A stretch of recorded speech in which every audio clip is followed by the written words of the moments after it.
Mary Lou is, she's a take charge kind of person. She's a no nonsense kind of person. She means what she says. She says what she means, and you know it when she speaks. She'll argue you down, to prove her point. Oh, she's a leader. There's no doubt about that. When a challenge comes before Mary Lou, she thinks it through carefully and evaluates what the good points and the bad points are, and then she takes it on. She'll stand up and say when something's not right or if something's wrong.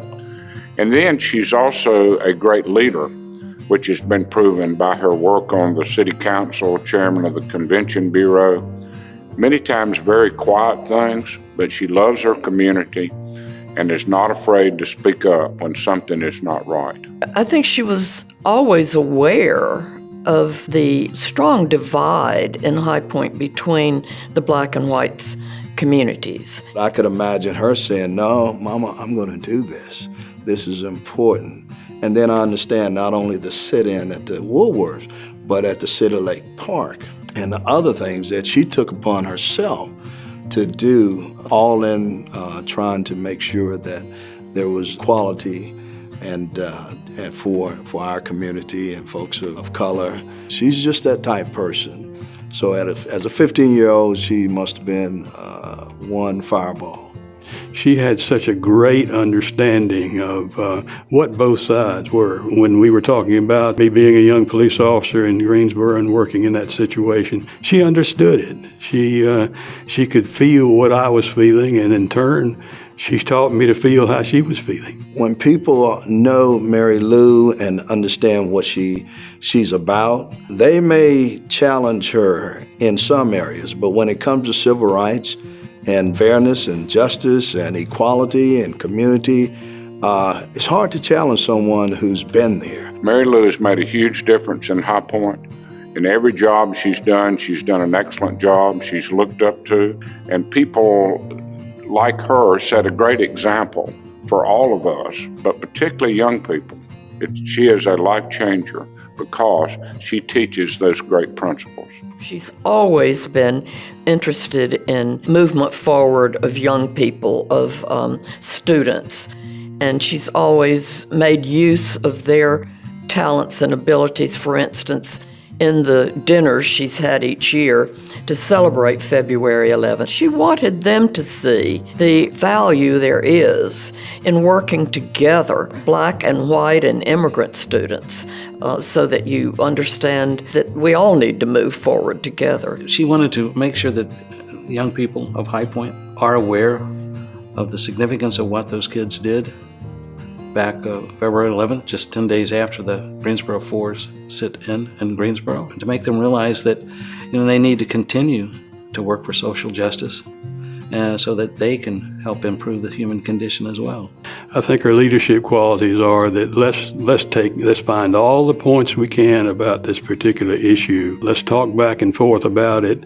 I'm not trying to lead you, and I don't want you to try to lead me. I want us to find the common ground. I think it's one of the greatest things that we as a human being can learn is to not get angry, but to sit down and try to find a solution. And she's great at doing that.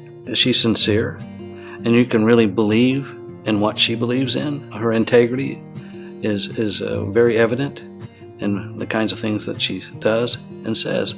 As I mentioned earlier, she's not pretentious at all. What you see is what you get from the Purple Lady.